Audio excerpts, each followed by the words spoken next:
Welcome to The Eyes Have It, Unlocking Your Ancestral Code with Amy. I'm Amy G. Doherty, and tonight I have the pleasure of introducing Shannon Cutts. She's a professional animal sensitive and intuitive, as well as a Reiki master and animal communication teacher with animal love languages. Who knew? I thought there were only the 5 human love languages.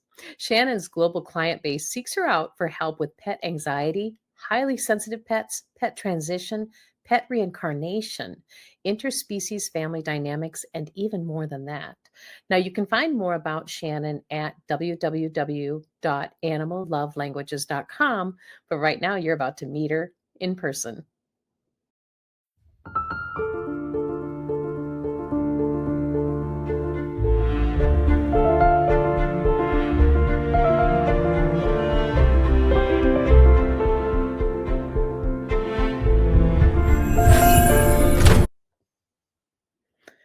Welcome, Shannon. We're so excited to have you here with us today. We get to learn some animal love languages.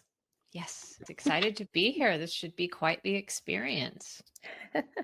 Well, I was saying to the audience while I was doing your introduction that I knew there were the human 5 love languages, but is it something like that for animals as well?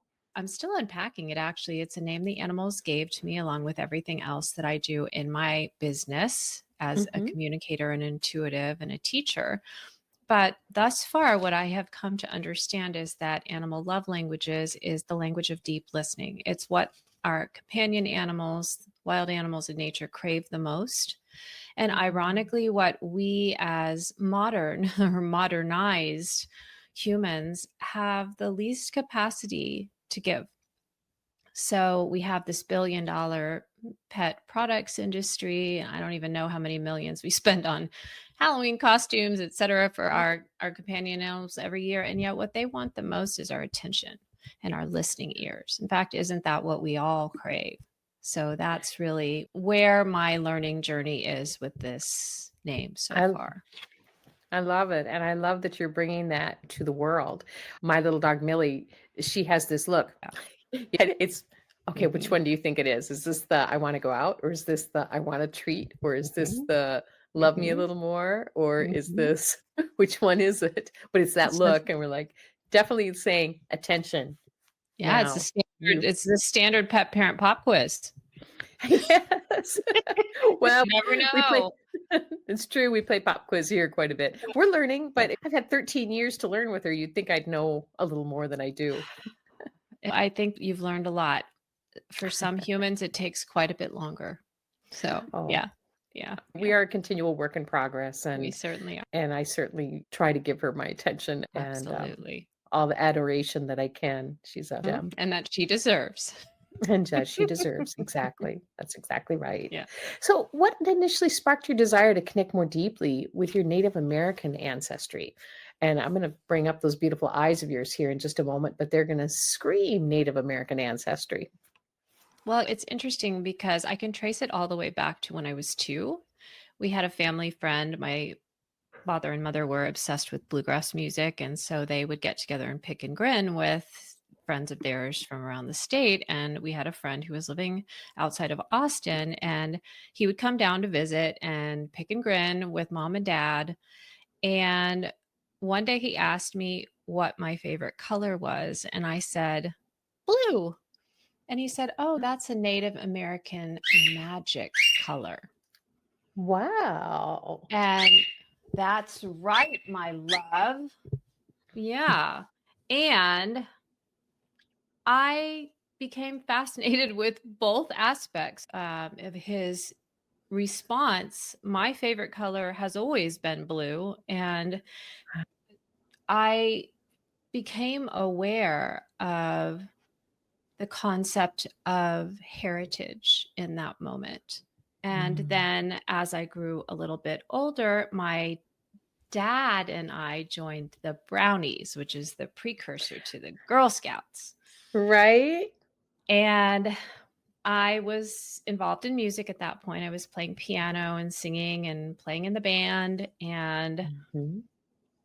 we had a creative project we needed to do to get one of the Brownie badges. And so my dad and I co wrote a song together and gave ourselves Indian names. And he was Brave Buffalo and I Was Babbling Brook. And that was the Ah. first song. And in fact, that sparked a 3-decade love affair with songwriting and took me into what I called musical journaling and all kinds of different aspects of exploring my inner world. But so we added Indian names. And as I got a little bit older, I started to learn a little bit more of the heritage of my father's side of the family. And we're still not sure if it was my great grandmother or my great great grandmother who was a full blood Native American. Mm-hmm. I was told that she walked the Trail of Tears and all of the family records Mm-hmm. were destroyed. And then Mm-hmm. I want to say in high school or perhaps in college, it's been a while now, I'm in my 5th decade, I watched a movie with the late Val Kilmer, and I don't remember the name of it, and I meant to go look it up, but it was a movie in which he played an investigator on a Native American reservation. And Mm-hmm. something about watching that movie lit a fire in me, and that was when I found myself going downtown to the Houston Historical Record Society, rummaging through the microfiche, if we can remember back that far, looking for any traces of Mm-hmm. my Native American heritage. And by that time, life was just about to get really messy and really busy. And there was college and finding your job. And I moved across the country and et cetera, et cetera. And so it's only been in the last 4 or 5 years as I've taken this journey as an intuitive and communicator, where I've been starting to feel so much of that heritage seeking me out, to the Yeah. point where I'm receiving inner messages. And I was actually told in a meditation, and I haven't really shared this with anyone, that I'm a spirit walker. And I'm still, just like Mm-hmm. animal love languages, I'm still decoding that, because I consider Right. these kind of like clues on my Sure. personal roadmap. I've got this inner Siri Mm-hmm. and she's doing her darndest to guide me, and I can be a little directionally challenged. And so I'm just so intrigued because I can feel it. And then when I was in Yeah. Alaska this past year, I knew that we would be able to see a lot of wildlife that we don't typically see down here in the deep south in Houston, Texas. And the animal I Right. wanted to see most beside the moose was the bald eagle, the American bald eagle. And Oh. right at the end of our trip, we finally saw one up close. This eagle flew across above our heads, flew into a tall tree, and as I'm staring at him, molts out a giant feather. It lands right at my Ah. feet. But I have to cross a busy road to get there. But I'm so excited that I don't realize it's a busy road, and I think it's a sidewalk.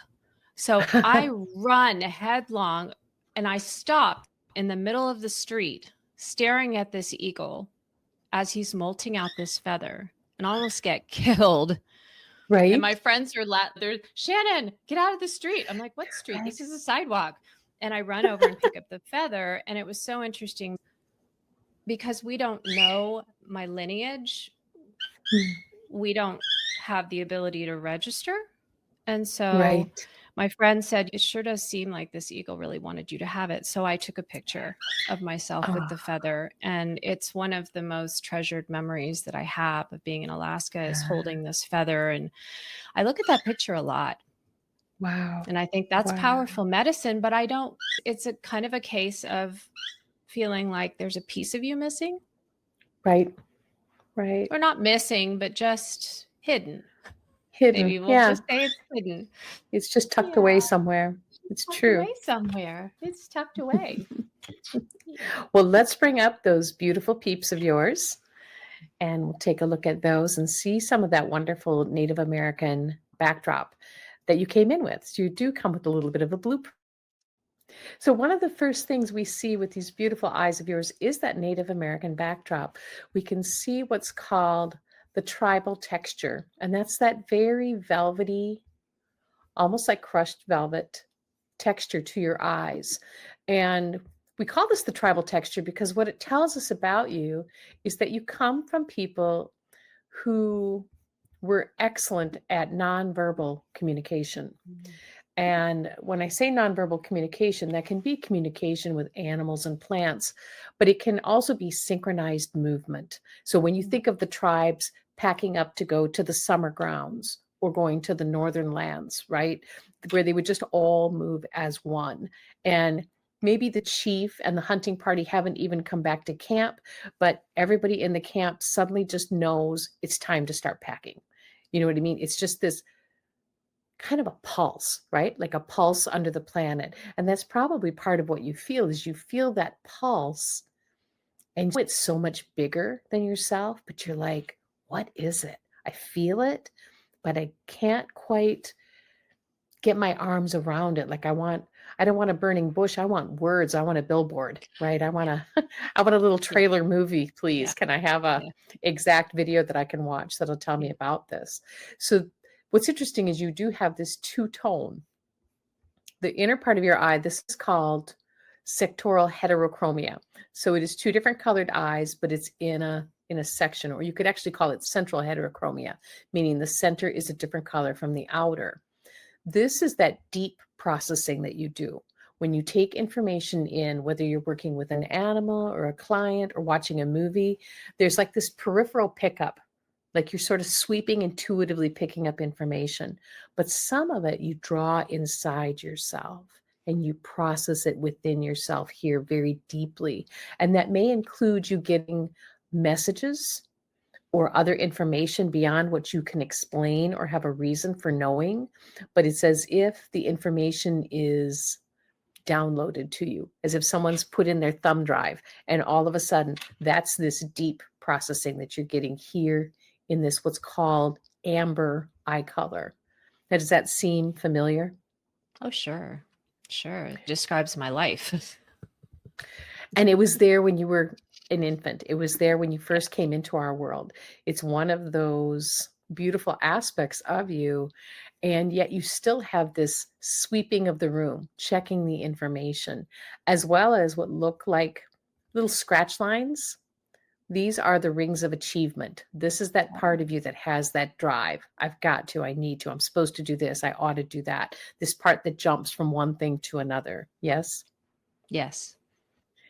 Now, where we see these openings, sometimes they look like someone stuck their thumb in the cake frosting, and sometimes they look like somebody parted the wool or the yarn, right? And we're looking down into the layers. There's 7 layers to the structure of the iris. And so when we look down in these, especially these that look like they're dark, they aren't dark, they're deep. They're the deeper layers. And these were all here when you first came into our world. And these tell us that you have what's called the connected eye structure. And it does mean connecting people, but really it's about connecting information. You are fabulous at Trivial Pursuit, like just worthless bits of information that are out there. You just seem to have. You have all kinds of little tidbits of this, that, and the other thing.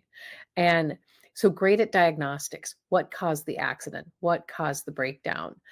Jumping from one interest to another interest, very right brain creative. But as you get older, that technical side opens up and you have more ability to work with technical equipment, to work with technical problems that need to be worked out where you can't figure something out. And as you said, you will also get undefinable help. Yeah. Yeah. A lot of my help is to be determined, identity to be determined. And it's intriguing. I wouldn't call myself good with technical equipment, but technical problems has become something that I have really been drawn into, and just sorting apart how does, for instance, I'm building a new course right now and I'm really digging down deep. How does intuition actually function? What wiring do we have in our physical body that supports our emotional and our mental and our soul level and our relational bodies?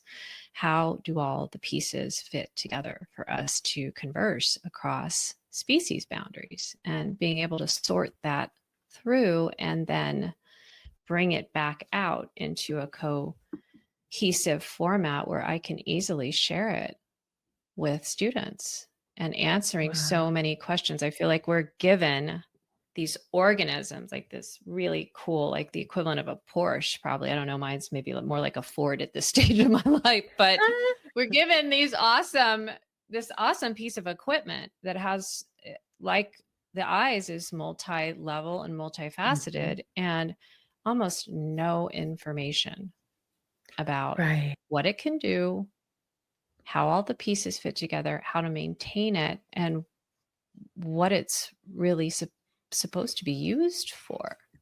Right. And no wonder we get so confused when things break down or things don't work, or when we get a hunch or a vibe. And it sometimes feels like it does have to be a comet smashing through the atmosphere in order to get our attention, because our entire society, culture, and focus is on this left brained, rational, analytical, logical, memorize, regurgitate, repeat Right. cycle, that we almost live completely divorced from our right brain hemisphere, which is equally useful and essential.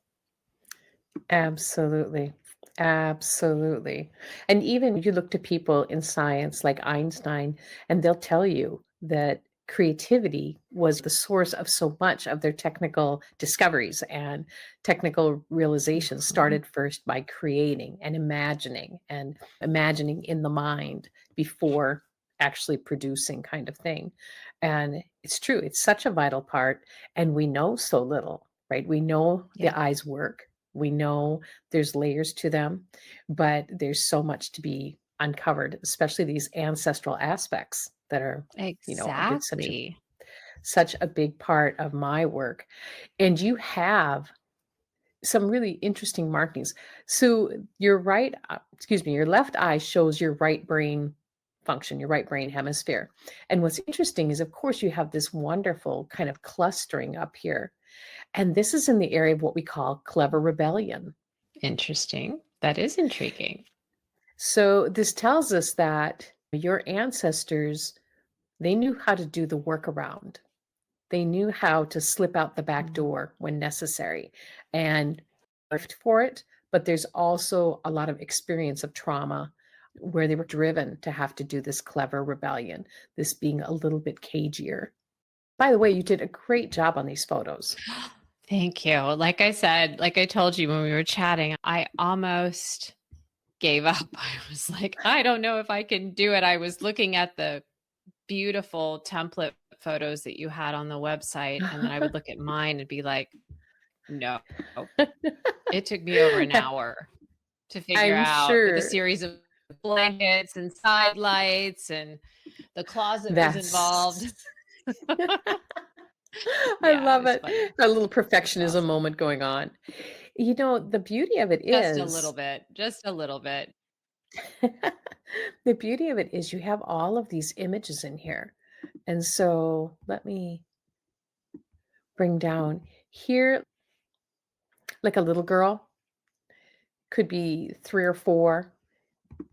And next to her, do you see this man from behind like he's walking away from us? Mm. So here's the top of his head, and he's got like a longer jacket on, and he's walking away. We're seeing the back of his shoulders and his head. And when we see that, it means that there's someone unknown in the family. Somebody could come to you from 23andMe or Ancestry.com and say, we're related, but I can't find it. I can't find the paperwork. Um, don't be surprised if you run into that, because you have a few images in here that are showing from behind. And when you look on your cell phone, when these are that much smaller and on that high resolution screen, you'll be able to pull out the details even Mhm. more strongly. But you have images all the way through. So up here, you also have some Oh, images. And thank I you. don't know if I can make him a little bit bigger. Let's see if I can. Do you see them in here? Just like we cut, I do see something intriguing. just like we cut part of a picture out of an old newspaper. And because it's old newspaper, it's not the highest quality, right? It's not like looking at a exact Walgreens photograph, right? But at the same time, these images are definitely up in here. And through the area of identity, and often when I see images that are in this upper area, especially when they're made from the light and the moisture and the eyelashes, this tells us that you have ancestors who saved some lives, that there are people here on our planet now because your ancestors stepped in and said, not on my watch, not today.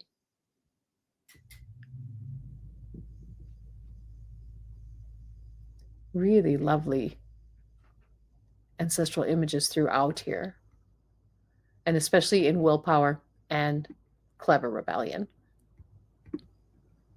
I'm going to take a look at the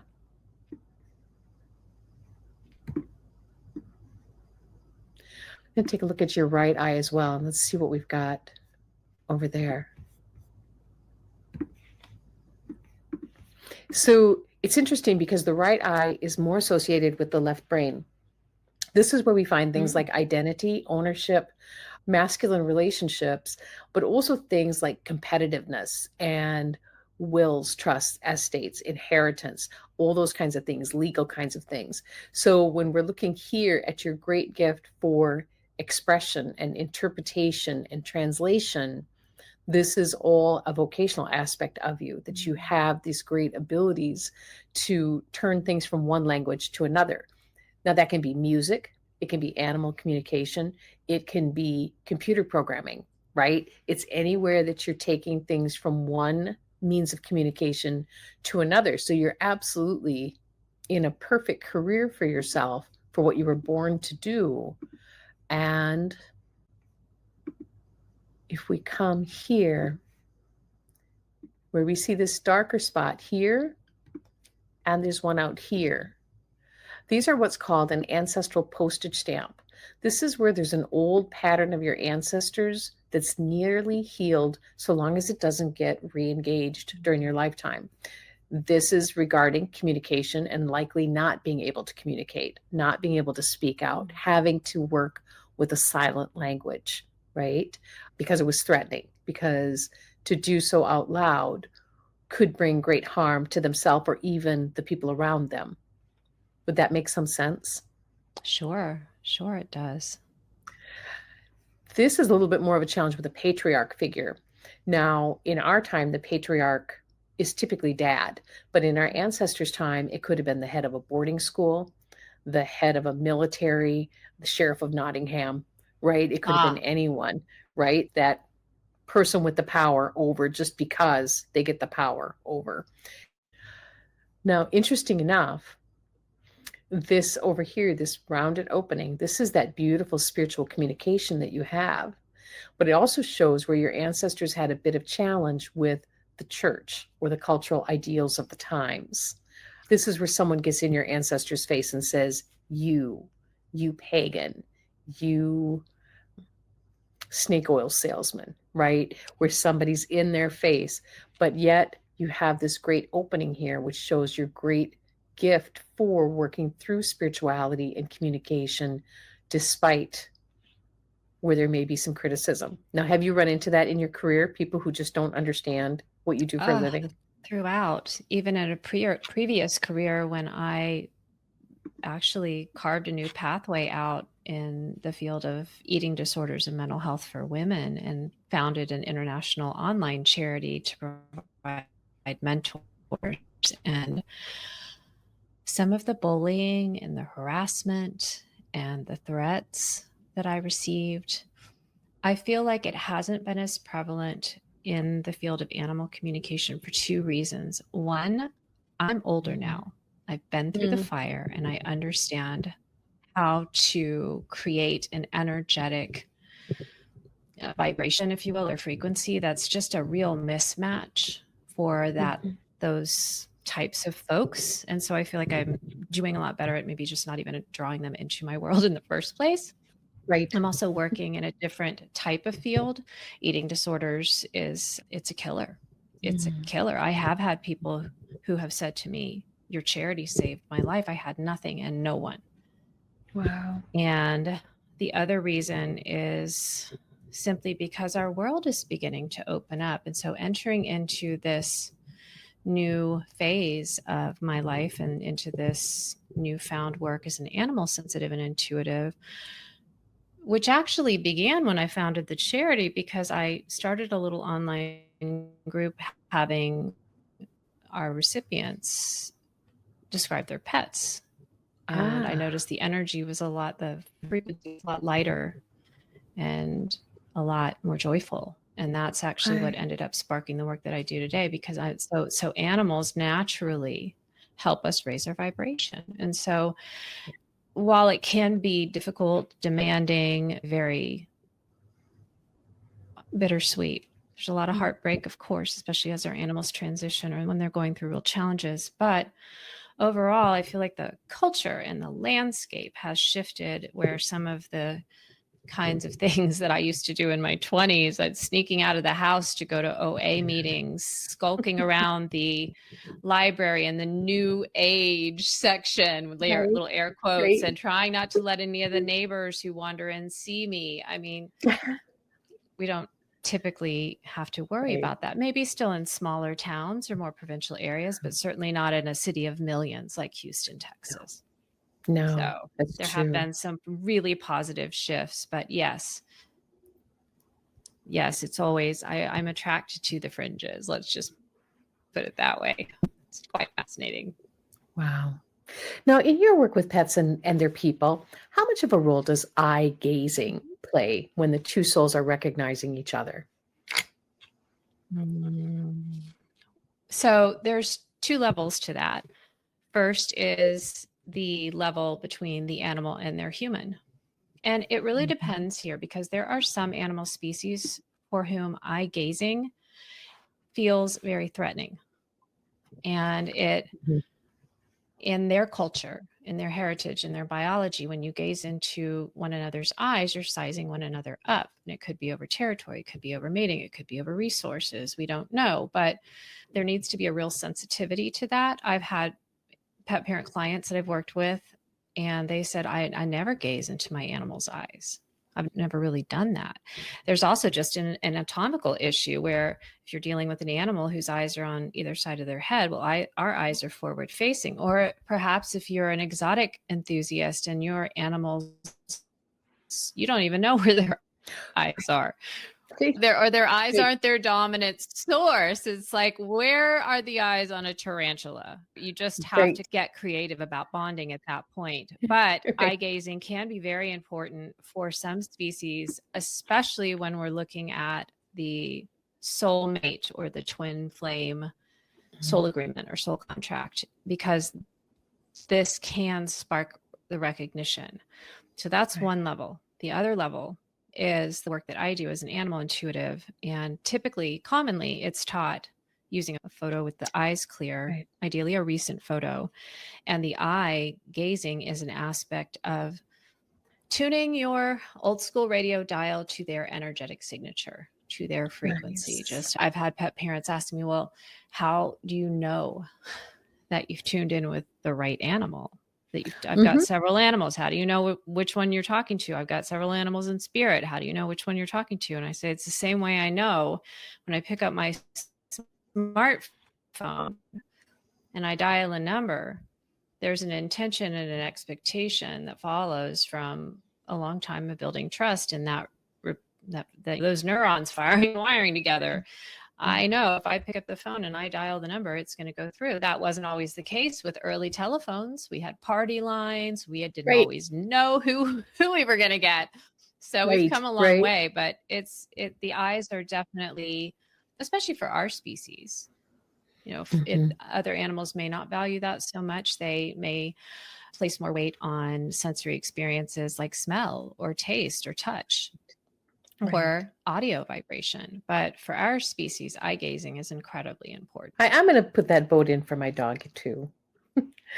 Because she gives me the eyes. Yeah, but also she'll give me the eyes, and then I've learned to pay attention. She'll give me the eyes, and then suddenly there will be just a little glance over to the right or the left towards the door or towards the treat bowl or whatever. So she is actually using her eyes to say, Hey, you. That's like an open book pop quiz.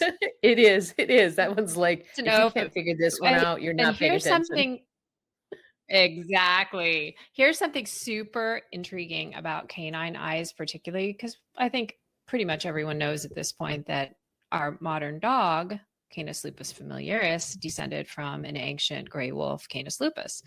Well, not only do wolf pups not have the ability to remain socialized to humans when they grow up, but puppies, when they're born, they have an extra set of upper eye muscles that wolf pups don't get.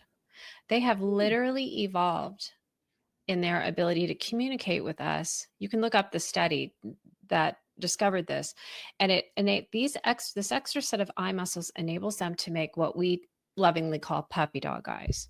It's what gets them out of trouble. It's what gets them what they Right. want, and it's an evolutionary adaptation that's advantageous for their bond with us. I love that. That's gonna be like my Mhm. favorite. We're only halfway through. This is like my favorite line in the whole, my favorite thing I've learned today. Like, You gotta go look it yay! up. It's very cool. Wow. And it doesn't Very surprise cool me study. because I have read about that certain animals have stepped into their survival through becoming friendly, as opposed to others that have survival by fighting. And the dog, like you say, is one of those Mhm. great examples. There's two ways for us to do this. We can be separate and we Sure. can fight, or we can join and The be easy friendly way and or the hard cute. way. Cute. And we'll get all our Yeah, needs met. All so we have to cute, do is so give cute. those puppy dog eyes. I'm so surprised you don't have eagles there. We have the occasional bald eagle, and the last time one was sighted, and I believe we still do have some here, but Mhm. the last one that was sighted was when I was living in a different area of town, and unfortunately, one of my own species decided it would be fun to go out and hunt it, Oh, and yeah, so no. Yeah. I'm glad we don't have more. But yeah, the only time I've ever actually seen a bald eagle Mhm. flying here in Houston was the day after my very best friend in the world unexpectedly passed away. Mm. And I just knew it Wow. was her. I Yeah. knew. Yeah, Yeah. absolutely. We're Yeah. so fortunate. We have a family of 5 of them that live behind us here in the woods, and so we see them all the time Oh, because that's they're amazing. A everywhere. family. A Yeah. family. I love that. Yeah, we've been watching them turn from the brown juvenile Oh, to having the bald head, and yeah, magic. yeah, it is. It's really a very special thing, and hunting is actually big in Virginia, but they leave their eagles alone, which is Well, good, as as they should should. we. As we Yeah. should, Yeah. exactly. Now, as an animal intuitive, what are your thoughts on whether pets also have ancestral connections and a memory of those ancestral connections? So I can go directly to the animals and share that the hundreds and hundreds of animals I've spoken with thus far over the years I've been Mhm. doing this, animals are very aware of Mm. their ancestral connections, of their soul families. Animals, just like we do, animals have soul families. These are the intimate, close connections, the bonds that we form in the spirit dimension that help us to recognize one another when we're here in these groovy Porsche or Corvette or Ford spacesuits that we get. Right. And we play different roles for one another. We help one another grow and expand. And often there is a very strong, subtle Mhm. legacy that's been left through past life memories and Right. memories of their lineage and their heritage. I'll share one very brief story. I was asked to do a land clearing for a 13-acre property, Mhm. and my pet parent client had just acquired a new forever horse, and she chose with dressage, and Mhm. this horse was going to be her partner. And she said he couldn't calm down in his stall, and he was constantly looking out the windows. And when he was in this one area of the stall and he could see out the window, he would get spooky. And he was getting to the point where the longer he was there, the more spooky his Yeah. behavior became. And she was actually afraid because he was putting them both in harm's way. And so I just casually mentioned after one day talking with him, I said, we might want to take a look at doing a land clearing because I think there's more here. And when I started the land clearing, the first image I received is of this panicked stallion running through a burning field. Oh, Even now I'm getting goosebumps. And yeah. this horse said, that was me. I had no control over the situation. Nobody came to help me. I'm getting total body goosebumps. I couldn't save my family. I couldn't save my human family. I couldn't save my land. And I've come back in this lifetime to finish the job, to make sure everybody's safe. But now the land is different and there's nothing for me to do. And I can't turn off this feeling of doom. Ah, And yeah. so I was able to talk with the land, talk with the Mhm. trees in particular and the structures, put some energetic shifts into place. I gave her some Mhm. recommendations for things that she could do, talked with the governing spirit of the land, talked with Andy then and Andy now. This is the horse. Yeah. And was able to really shift the dynamic. And within a week, she wrote me back and she said, he's very calm now. He doesn't spook. He doesn't pace. He is able to look out his stall windows and feel calm.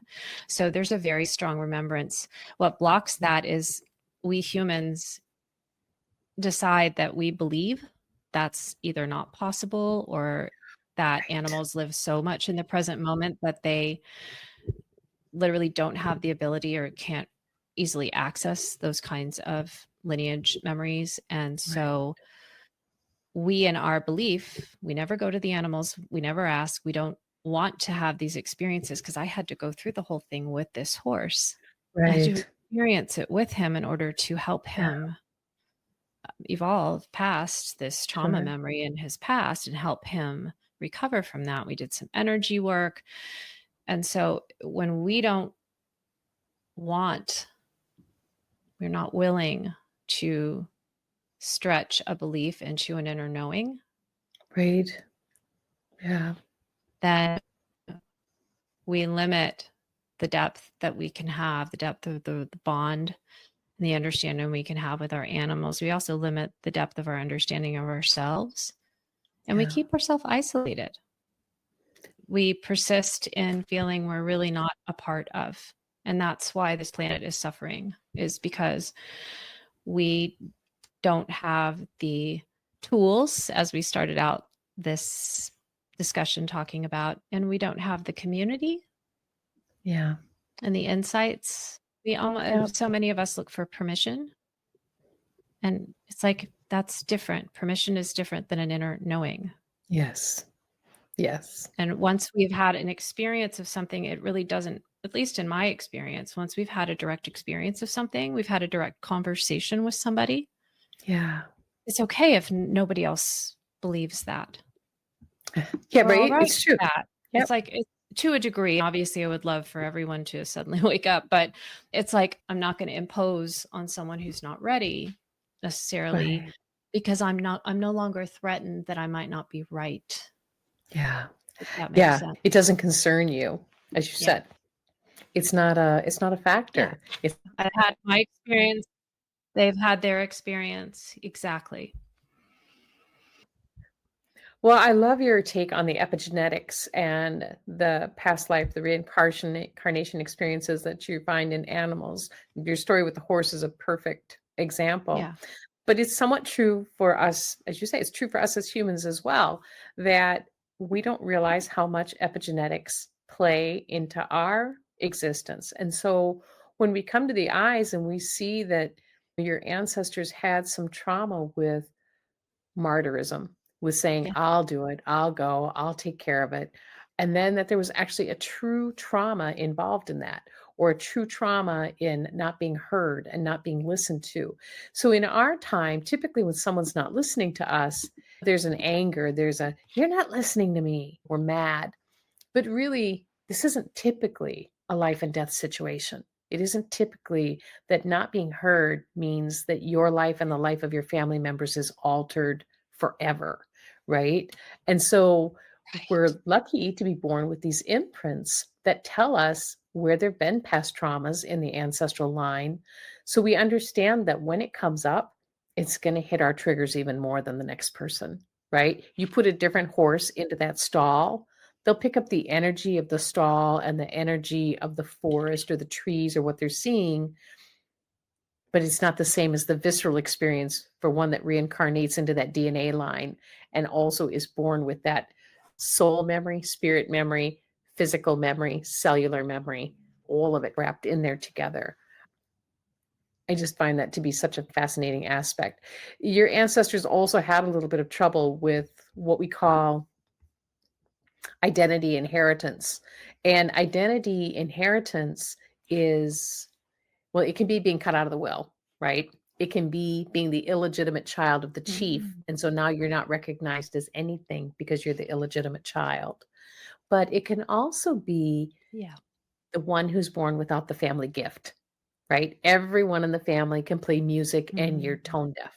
You have no ability. You've been cut out of some part of the family line. And your ancestors had a little trouble with that. As well, a little bit of masculine competition, competitiveness. And again, this can be sibling rivalry with brothers, but it can also be just masculine competitive environments, boarding school, military, sports, any kind of mental competition, physics, geometry, math, those kinds of things. Yeah. Have you seen some aspect of this in your time? I'm very well aware of it between my grandfather and my father. Yeah, Mm. absolutely. And both, so his dad. Yeah, very well And aware. that's that paternal challenge here as well. But that's a postage stamp, which means it's on its way out.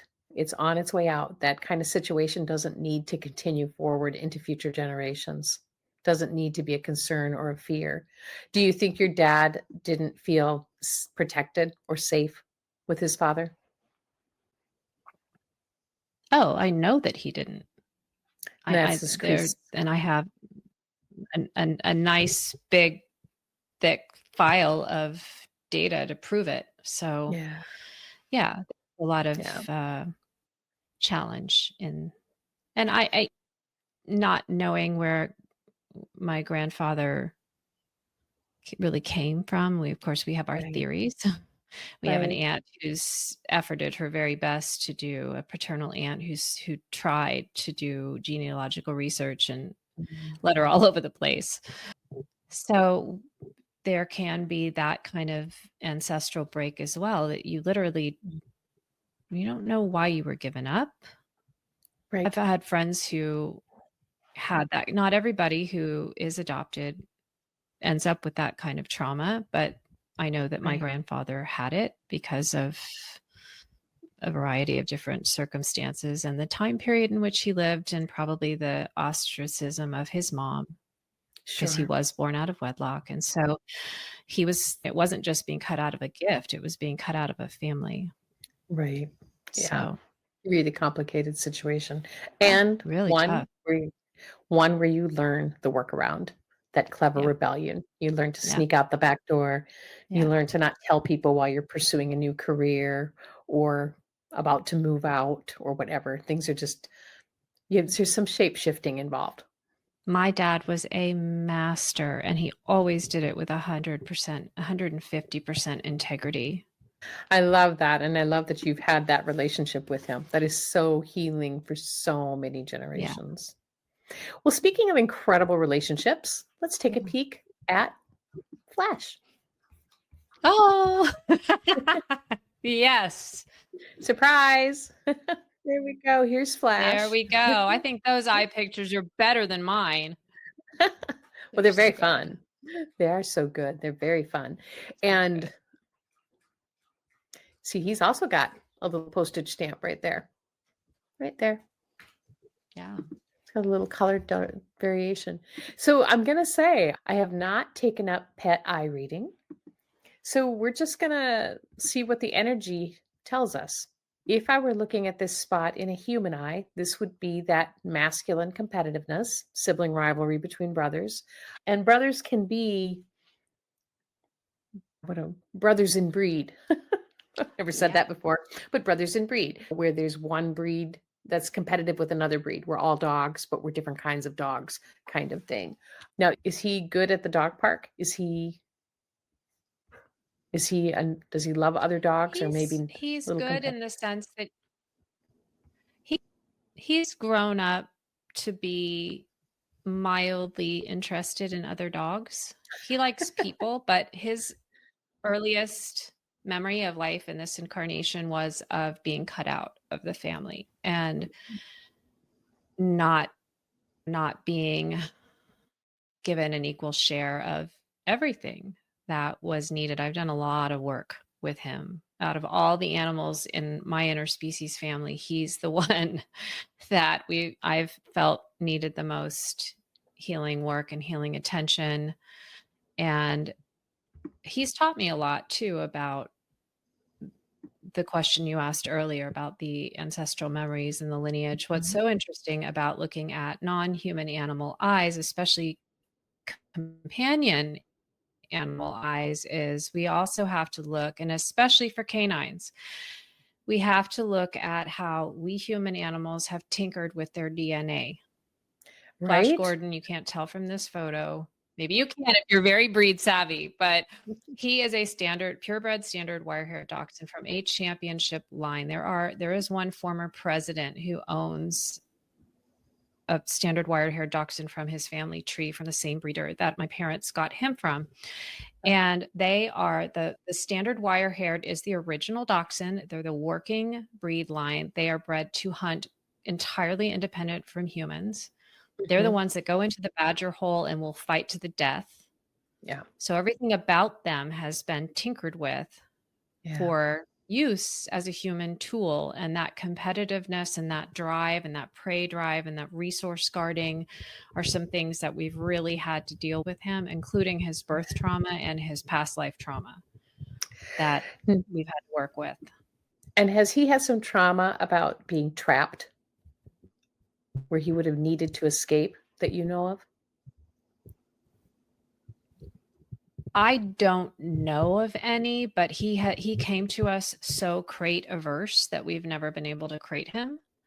Ah. So my suspicions are that it happened either in a previous incarnation or it happened Mhm. when he was young and had something to do with his separation from the other three. There were two girls and two boys, and he was clearly when we met him, clearly he wasn't playing with the other three. Yeah. Mom didn't welcome him.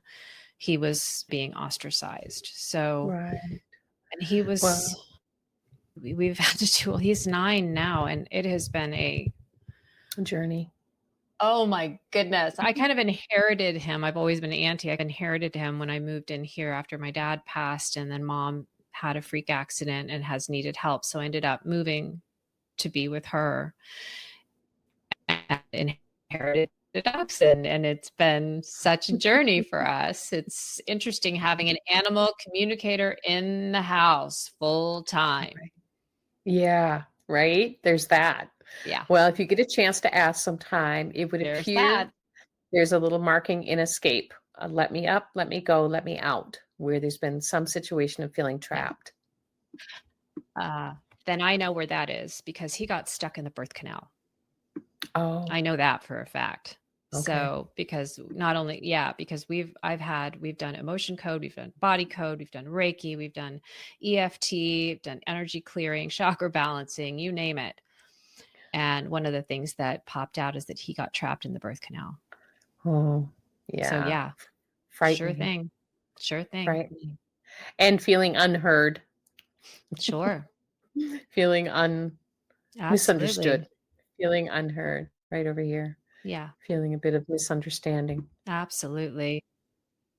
Oh, he gets his feelings hurt so easily. And yet, so often, it's because his there's a big, wide field of nothingness where social skills should be. So it's like he Ah, never really got socialized yeah, because he just wasn't accepted. And yeah. so, me being here, I've had to take over and help him understand. what behaviors are acceptable and what behaviors are not. And so he'll get his feelings hurt after doing something yet again that is absolutely unacceptable. Right. And so we're Right. really always, we are in progress with this. We are Wow. in progress as we speak. So everything you're saying is totally spot on with the exact issues that we're working through as a Wow. family. And interesting because just as you were saying that, I was looking at these markings in willpower. And obviously there's some willpower opportunities going on. Yeah, or lack. Yeah, he's got a very Mhm. strong will, but he's also super food motivated. And it's like, That's a and tough it's one. also some interplay with his soul agreement with my mom. Yeah. They're both very food motivated. And so there's a lot going on there. That's the other thing when we look into the lives of our companion animals, the animals Mhm. who have chosen incarnations where they are going to keep close company with humans. And think about how many animals there are on this planet of all shapes and sizes and species whose soul agreements for their incarnations include almost no time spent with humans. So this is a Yeah. special subset of animals who've said, yes, sign me up for a close relationship. But then there's that transference, Right. and we become like the person we spend or the being we spend a lot of time with, and we pick up each other's habits and preferences. And so there can also be, it's like sometimes I hit a wall because the Right. very issue I'm trying to work through with him is being reinforced Yeah. from someone else who doesn't want to work through it. So it's just, it's like, this is That's where, trick. this is the, Yeah. people think animal communication is here. This is my animal. They're doing this thing. I don't want them to do it. Make them Yeah. stop. Tell them Right. it's not okay. And it's like, no, every conversation, regardless of species, is always about negotiation. No Right. is still a complete sentence. Yes. I can ask, I can explain. We can make sure that there's understanding. That doesn't mean Mhm. there's going to be acceptance or change in Right. behavior. Right. Right. That's true. I really Yeah. I want to touch on one thing that we spoke about earlier. You've talked about it a little bit through the show, but I'd like you to help our audience understand about pet reincarnation because I feel like there's a number of animal communicators out there, but there's some things that you do that others do not. And this is that opportunity to say, hey, there is a Shannon out there for you. You can reach her and learn so much. So please share a little bit more about that. I didn't set out in this field to specialize in pet reincarnation. I set out knowing nothing, just wanting to learn, wanting. I've always had a mindset and a heart set of the animals are my primary teachers. And not surprising that the animals in my personal family have become my primary teachers. And it was already unfolding. I had already been working with animals who would just spontaneously tell me I'm planning to come back, or I would even have pet parent clients come to me and ask about it. And that's how I became aware that there was such a thing. Because it's not like I got some textbook when I was 5 saying pet reincarnation is real. Like nobody tells you Great. this stuff. But it wasn't until my soul bird Pearl, my 24-year-old soul bird, whom I'd had since he was a 5-week-old chick, suddenly transitioned, and I was flattened. And he Yeah. broke through that same afternoon and he said, Shannon, I'm coming right back. I'm going to be a ladybird right now. I'm going to be a ladybird this time. My name's going to be Petal. And he showed me a bright yellow, what we would call a Lutino cockatiel coloration. And Ah. I had to put Mhm. those clues together, following my intuition. And this is what's so interesting about pet reincarnation. And there are communicators out there that will quote statistics and say only 30 to 40% of pet companions reincarnate. There are communicators out there that say, I never have pets say they want to reincarnate. It's too hard here. I have communicators that won't touch that with a 10-foot pole. I know communicators who specialize in animals in the afterlife and grief and may delve into that, and other communicators that simply address it as it comes up. But there's an aspect to my work where I've started to understand the true nature of pet reincarnation in this era, in this age that we're living in right now, Wow. which is an age of soul awakening. Because if we don't, we're hopefully Mars will be habitable because we're not going to be able to live here. So we Right. need to wake up. And what I find so fascinating is that when a pet parent wants a specific animal to agree to reincarnate, to take on a new body and come back, they're asking for a soul awakening. If Yeah. they weren't, you would either Right. go out and get a new animal, or Hmm. you would get your pet cloned. Both of those options are available. And so what I've seen to date, and again, this is a work in progress. I'm learning every day from the animals. I never know who to talk with. And every time I learn something new, I pass it right along and incorporate it in my work. Thus Right. far, what I have learned is that we get a little packet, we get an initial inkling. Like, nobody is going to come to me and say, I want my pet to reincarnate, unless they've already been looking, typically online. A lot of my Right. clients find me from the podcast these days. The Let's Talk to Animals podcast has a ton of stories that I've shared about my own personal experiences. I've had 2 of my animals reincarnate to me within the last 2-3 years. And Hmm. my petal's been with me 4 times. This is our 4th time together in this lifetime. So nobody even gets the idea and goes Yeah. looking for somebody who specializes in this if their animal wasn't already saying, I'm thinking about it, but let's have Right. a conversation. And then they come, and the only ones that I find that really struggle with this are the ones that are like, I don't actually want a soul awakening. I just want what I want. I want my pet to come back. And it's like, yeah, we all want that. Right. But there's a story about the 2 wings of the dove. There's the wing of self-effort and the wing of what we might call grace or faith Mhm. or divine inspiration or intuition. And the only way that dove is going to be able to fly is if both wings are flapping. And that's basically what we're signing up for when we go on this Right. journey called pet reincarnation. So we get a packet of clues, we get an opportunity to build our intuitive muscles, and we learn how to manifest for real, which is Yeah. using our electric brain and our magnetic heart to Right. quite literally charge our reticular activating system, the base of the brain, with the blueprint for what we are calling into our life, what we want the future of our life to look like. This is Right. how it happens, at least. And again, I'll offer the disclaimer, as Right. much as I know now, and I learn new things every day.